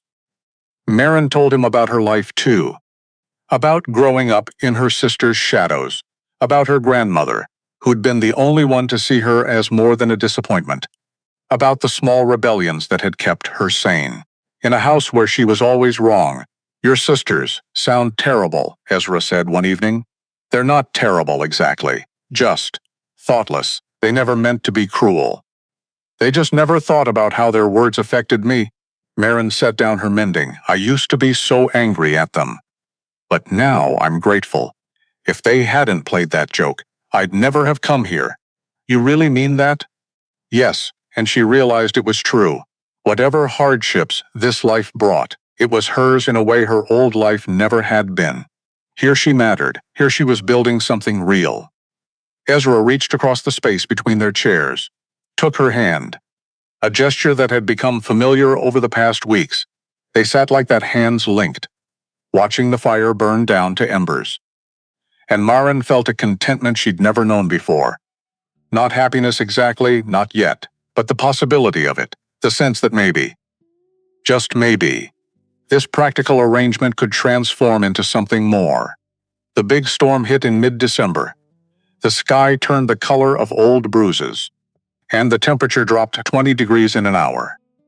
Ezra and the hands scrambled to get the cattle into sheltered areas, while Marin prepared the house, filling every container with water, checking lamp oil, pulling out extra blankets. Josiah pressed his face to the window, watching the clouds roll in, his small hands leaving prints on the glass.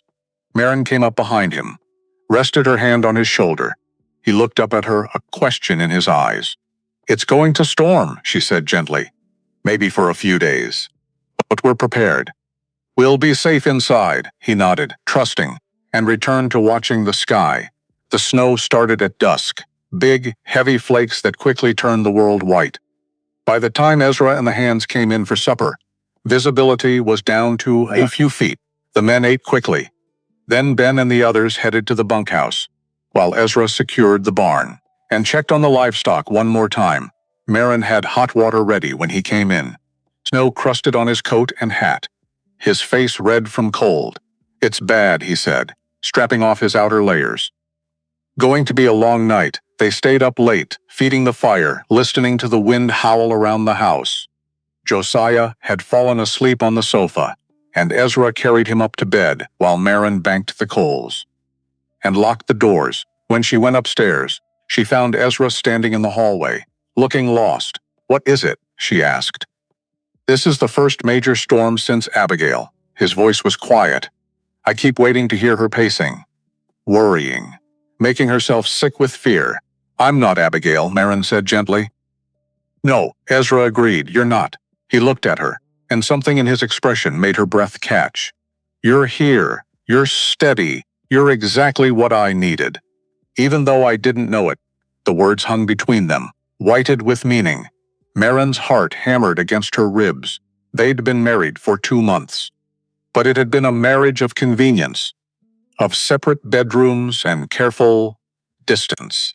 This felt like a threshold, a doorway opening to something neither of them had planned for.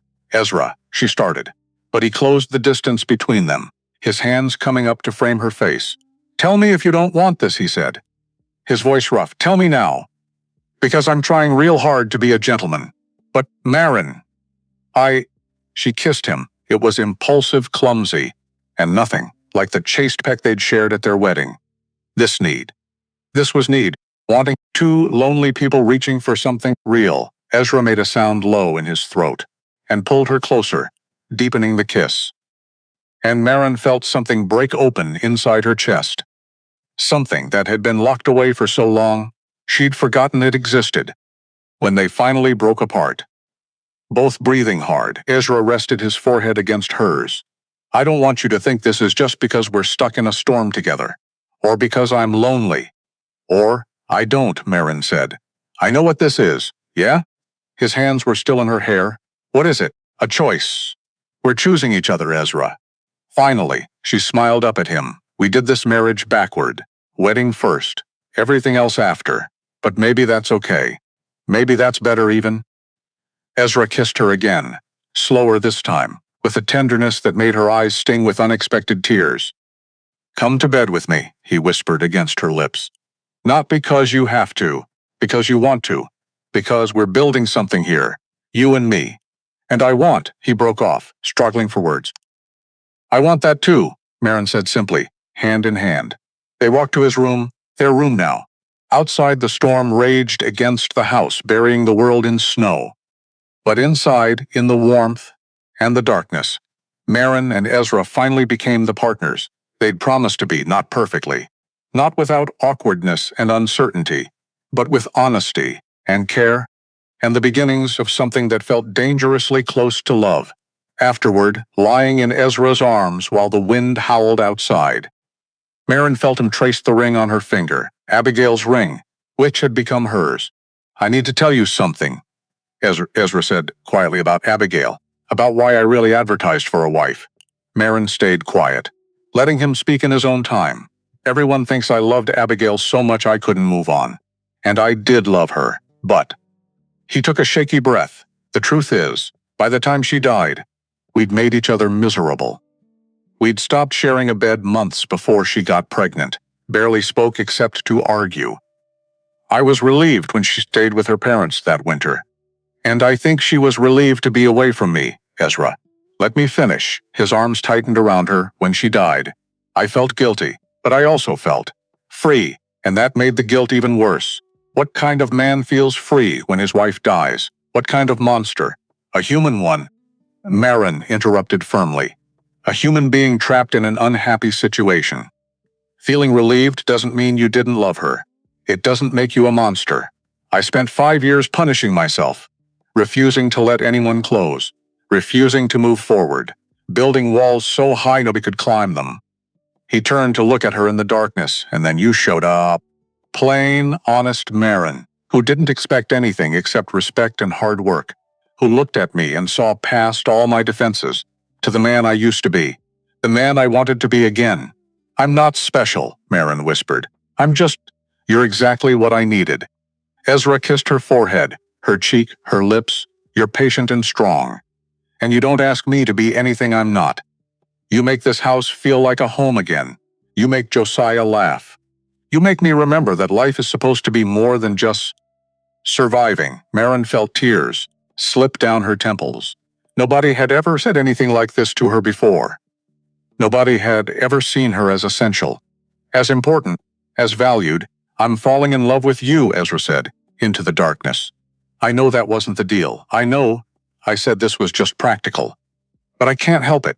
You've gotten under my skin, Marin. And I don't want you out. Good, Marin said through her tears. Because I'm falling in love with you too. And I was terrified you'd never feel the same way. Ezra made a sound that might have been a laugh or a sob, and pulled her impossibly closer. They held each other while the storm raged outside, while snow buried the ranch deeper and deeper, while the old life and the new life finally became one life, lived together. When morning came, the world was white, silent, transformed, and in the warmth of their shared bed, Marin and Ezra woke tangled together, no longer strangers, no longer just partners in a practical arrangement, but something more, something real. Something that felt like coming home. The storm lasted 3 days, and by the time it finally blew itself out, the ranch was buried under 4 feet of snow. Ezra and Ben spent hours digging paths to the barn, to the bunkhouse, checking on livestock, making sure the animals had enough food and water. 2 calves had been lost, frozen despite their efforts. And Ezra's jaw was tight with frustration. When he came in for dinner the second evening, "Could have been worse," Ben said, stamping snow from his boots. "Remember the winter of '79? We lost 50 head, doesn't make it easier," Ezra muttered. But his hand found Marin's shoulder as he passed. A brief touch that steadied him. She was learning this about him, that he carried losses hard, that he blamed himself for things beyond his control, but that her presence, somehow, made the weight lighter. Josiah was ecstatic about the snow. He'd never seen so much of it, being too young to remember previous winters clearly. Marin bundled him in every warm thing she could find, and let him play outside in short bursts, watching from the window as he threw handfuls of powder into the air, tried to catch snowflakes on his tongue, made snow angels with wild enthusiasm. "He's going to wear himself out," Ezra observed, coming to stand beside her. "Good. Then maybe he'll nap and give us some peace." Marin leaned into his warmth, still marveling at how natural this comes, touching him, being close to him, feeling his arm come around her waist like it belonged there. 3 nights ago, everything had changed. They'd crossed a threshold, and there was no going back. Not that Marin wanted to. "I've been thinking," Ezra said slowly, "about what you said, about selling that south strip to Dalton." He paused, "And I think you're right. It's not prime land, and the money could do a lot of good elsewhere." Marin turned to look at him, surprised. "You're really considering it?" "More than considering. I want you to come with me when I negotiate with him. You've got a head for business, and I want Dalton to know this ranch has 2 people making decisions now. Not just me," the trust implicit in those words, the respect. It made something warm bloom in Marin's chest. "All right," she said. "But you have to teach me how to negotiate like a rancher. I don't know the first thing about it." "You stood up to Lydia Ashford," Ezra pointed out. "That's harder than facing down Dalton any day." They spent that evening in the study, going over figures and strategies. Ezra explained the intricacies of land values, water rights, grazing permits. Marin took notes, asked questions that sometimes made him pause, reconsider his assumptions. "You're better at this than you think," he told her as midnight approached. "You see angles I miss." That's because I'm used to looking at things sideways, Marin said. When you're always on the outside, you learn to find unconventional solutions. Ezra studied her across the desk, lamplight casting shadows on his face. You're not on the outside anymore, Marin. You're the center of this whole operation. You know that, right? The words made her throat tight. I'm starting to believe it. He came around the desk, pulled her to her feet, kissed her with a tenderness that still surprised her every time. Come to bed, he murmured against her lips. We can finish this tomorrow. Their bedroom, no longer his room, theirs. The place where walls came down completely. Where Ezra told her things he'd never said aloud. His fears about failing his father's legacy. His worries about being a good father to Josiah. His dreams for what the ranch could become. And Marin shared her own secrets. How she'd sometimes stood in front of mirrors as a girl, trying to see what made her sisters beautiful and her plain. How she'd taught herself to find worth in competence, since she couldn't find it in appearance. How she'd almost backed out of boarding that train west. A dozen times. I'm glad you didn't, Ezra whispered one night, his fingers tracing patterns on her shoulder. I'm glad you were brave enough to take that chance. I wasn't brave. I was desperate. Sometimes that's the same thing. By the time the roads were passable again, nearly 2 weeks had gone by. The enforced isolation had transformed something in all three of them. Josiah had fully accepted Marin as his mother, climbing into their bed in the mornings to snuggle between them, chattering in his silent way about his dreams and plans for the day. Ezra had shed the last remnants of his defensive distance, treating Marin not just as a wife, but as a true partner in every sense. And Marin had stopped waiting for the other shoe to drop, had stopped expecting to wake up and find this had all been a dream. That she was still in Missouri, being mocked by her sisters. This was real. This was her life, built on honesty instead of illusion. And it was more than she'd ever dared to hope for. The first trip to town after the storm was an event. Everyone wanted to see how the ranches had fared, to share stories of near disasters and unexpected triumphs. Ezra drove the wagon, Marin beside him. Josiah wedged between them, the three of them bundled against the cold, looking like what they were, a family. The difference in how people treated her was subtle, but unmistakable. Word had spread somehow that Marin Thorne wasn't just keeping house, but was involved in ranch decisions. When they entered the mercantile, Mr. Henderson greeted her by name, asked her opinion on different grades of flour. Women who'd been coolly polite before were warmer, more accepting. Even Lydia Ashford, encountering them on the street, managed a stiff nod of acknowledgement, rather than her usual condescending smile. What changed? Marin asked Ezra quietly, as they loaded supplies into the wagon. You changed. You stopped acting like you had to apologize for existing. Ezra hoisted a sack of grain. People respect confidence. Even out here. Maybe especially out here. Martin Dalton found them at the hardware store, his oily smile firmly in place. Ezra, I heard you weathered the storm well. Only lost a couple head. I understand. News travels fast. Ezra said neutrally. It does indeed. Small town. You know. Dalton's eyes slid to Marin. Mrs. Thorne, lovely to see you again, Mr. Dalton. Marin kept her voice level, actually. We were planning to call on you. My husband and I have a business proposition. Dalton's eyebrows rose. Is that so? The South Strip along Willow Creek, Ezra said. I know you've been wanting to consolidate that area. We're prepared to sell. At the right price. Well now. That is interesting. Dalton's expression turned calculating. Shall we discuss this in my office? Say. Thursday afternoon? Thursday works, Marin said before Ezra could respond. 2 o'clock. Perfect. Dalton tipped his hat. I look forward to it.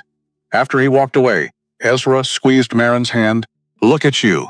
Making business appointments. Someone has to manage your schedule, Marin teased. You just grunt and agree to whatever time people suggest. I do not grunt. You absolutely grunt.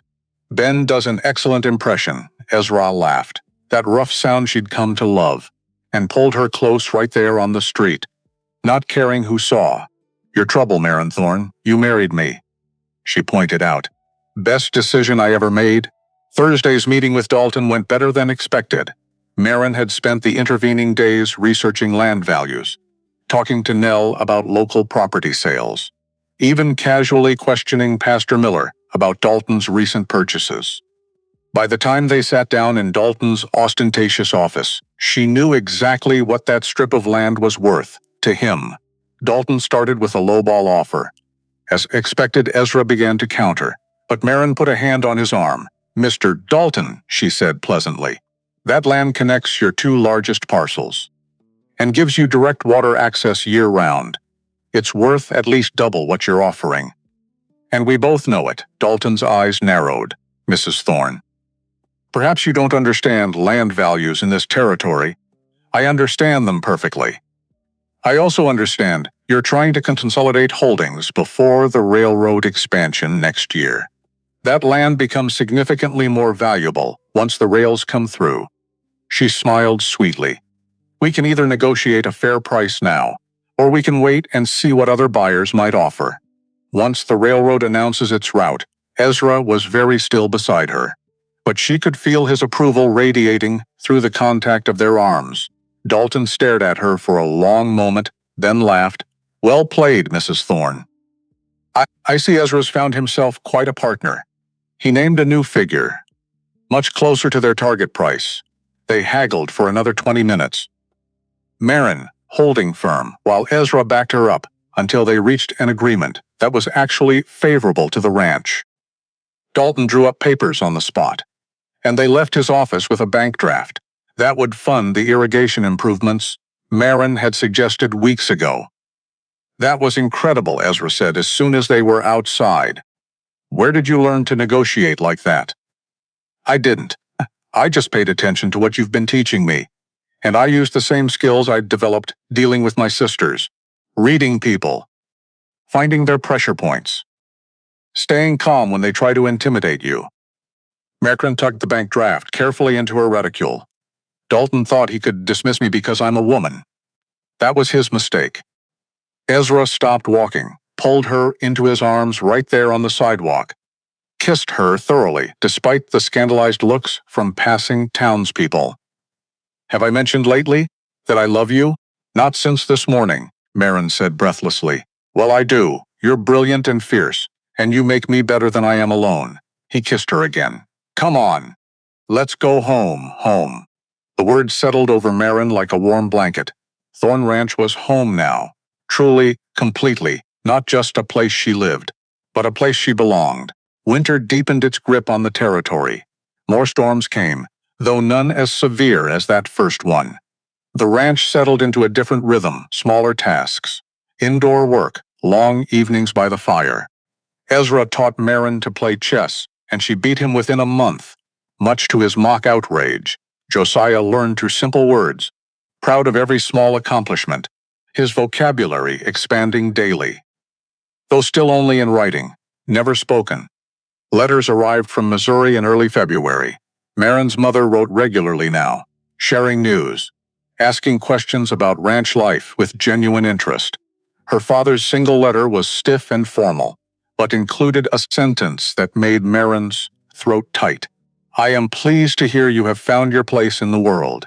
Her sisters wrote too, a joint letter that began with apologies and ended with curiosity about the West. Vivienne had become engaged to a banker's son.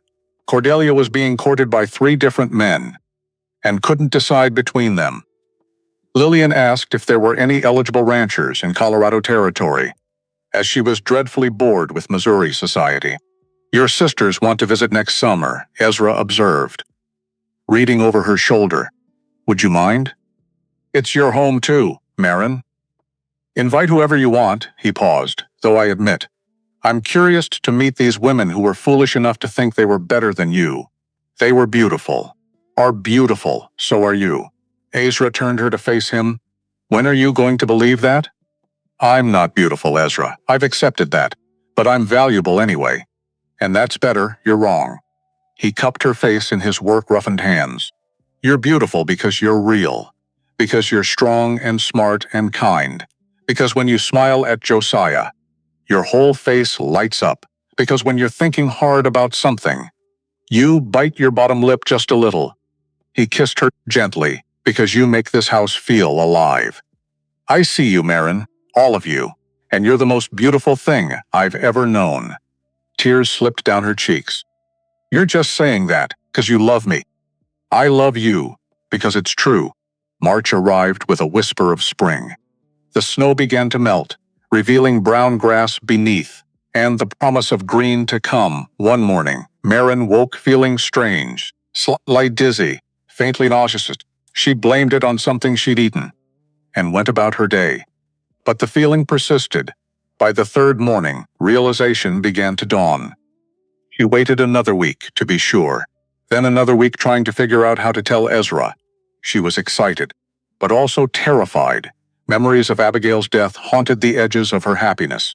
Finally, one evening as they were preparing for bed, she just blurted it out. I'm pregnant. Ezra froze, mid-motion. Shirt half unbuttoned. What? I'm pregnant. I think. I'm almost certain. Marin twisted her hands together. I know it's sooner than we probably should have. I mean, we've only been really married for a few months. And with what happened to Abigail. I know you're probably. Ezra crossed the room in 3 strides, pulled her into his arms, held her so tightly she could barely breathe. A baby, he said, his voice rough with emotion. We're having a baby. You're not upset? Upset? He pulled back to look at her, and his eyes were wet, Marin. You've given me everything, a real home, a partner, a reason to wake up happy. And now a child. How could I be anything but grateful? But Abigail, you're not Abigail, Ezra said firmly. And this time, I'm doing everything right. We're going to Denver for the birth. I'm hiring the best doctor money can buy. I'm not taking any chances with you. That's expensive. I don't give a damn about the expense. You're more important than money. More important than this ranch. More important than anything. He cupped her face in his hands. I'm not losing you, Marin. I can't. You're the best thing that ever happened to me.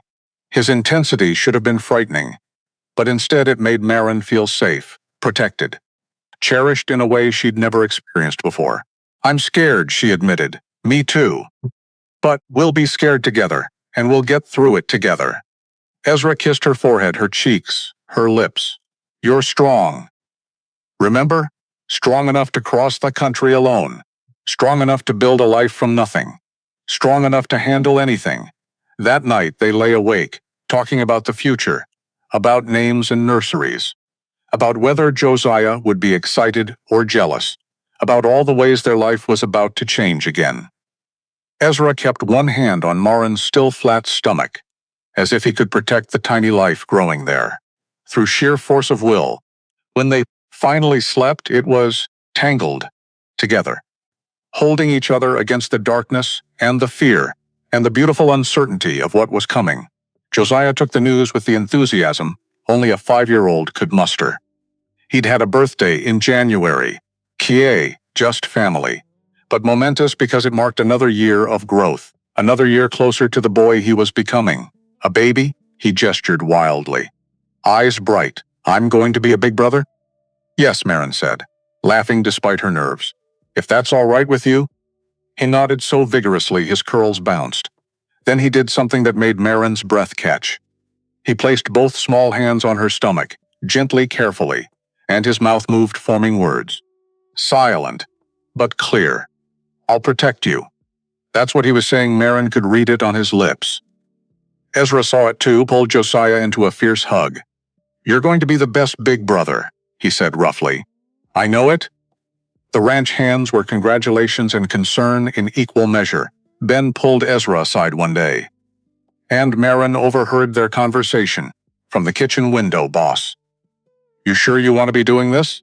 After what happened with, I'm sure, Ezra cut him off. And this time it'll be different. We're taking every precaution. She's a good woman, Marin. Hate to see anything happen. Nothing's going to happen, Ezra said fiercely. I won't let it. As spring arrived in earnest, painting the mountains with wildflowers, filling the air with the sound of newborn calves, Marin felt her body changing. She grew rounder, slower, tired more easily. Ezra hovered constantly, trying not to be obvious about it, but watching her like she might shatter at any moment. "I'm not made of glass," she told him one afternoon, when he physically removed a laundry basket from her hands. "I know. But humor me anyway." Ezra set the basket aside. "I need to feel like I'm doing something. So, I let you fuss," Marin finished. "Because beneath the fussing is love. And I can live with that." By June, when her sisters arrived for their promised visit, Marin was 6 months along, and glowing with health. Despite her fears, she watched the wagon approach with mixed emotions: excitement, anxiety, curiosity about how they'd changed. Vivian stepped down first, looking around with wide eyes. "Good Lord, Marin, it's so vast." Cordelia followed, her pretty face awed. "I never imagined it would be this beautiful." Lillian was last, and she ran straight to Marin, threw her arms around her, careful of the pregnant belly between them. "Look at you," she whispered. "You're pregnant. And you look so happy." "I am," Marin said simply. Her sister's visit was transformative in ways none of them expected.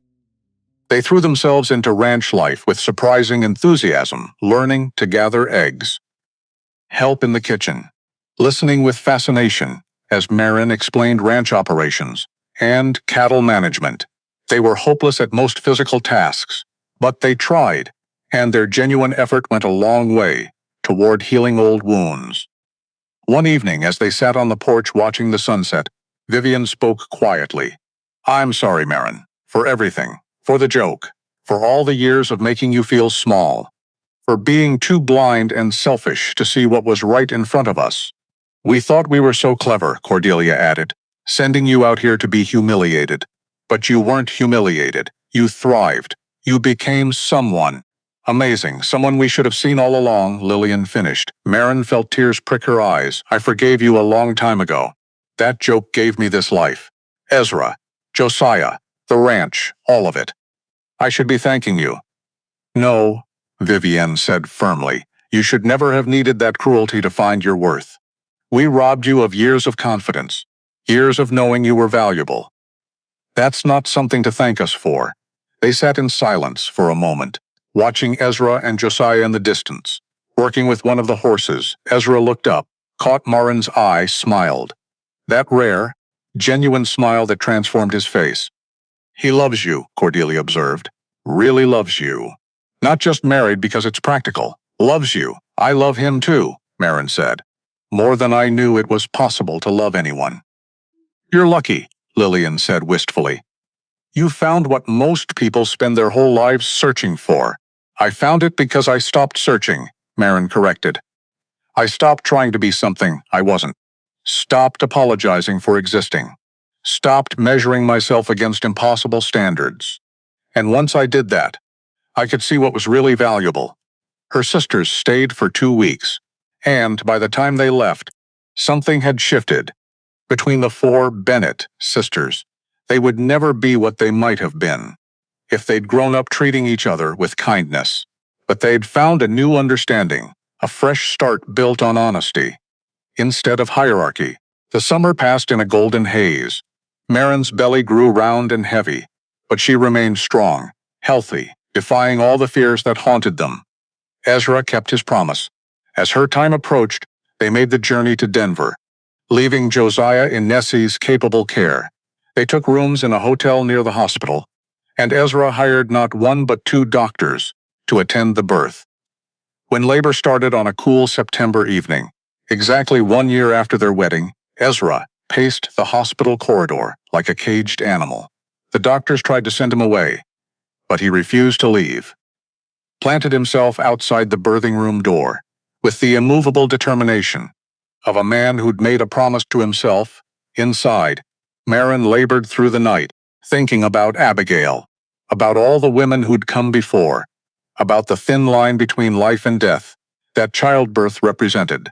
But she also thought about Ezra waiting outside, about Josiah back at the ranch, about the life she'd built and refused to leave behind. When her daughter finally arrived with the dawn, squalling and perfect and alive, Marin wept with relief and joy and sheer exhaustion. The doctor brought Ezra in, and he stood at the bedside, staring at his wife and new daughter, with an expression of such profound gratitude, It made the nurses tear up. "She's perfect," he breathed. "You're perfect." "You did it, Maren." "We did it," Maren corrected, placing the tiny bundle in his arms.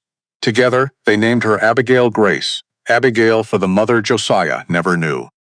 Grace for the grace that had brought Maren to Colorado. And into Ezra's life, the name felt right, a bridge between past and future, honoring what was lost, while celebrating what had been found. When they brought Abigail Grace home 3 weeks later, Josiah was beside himself.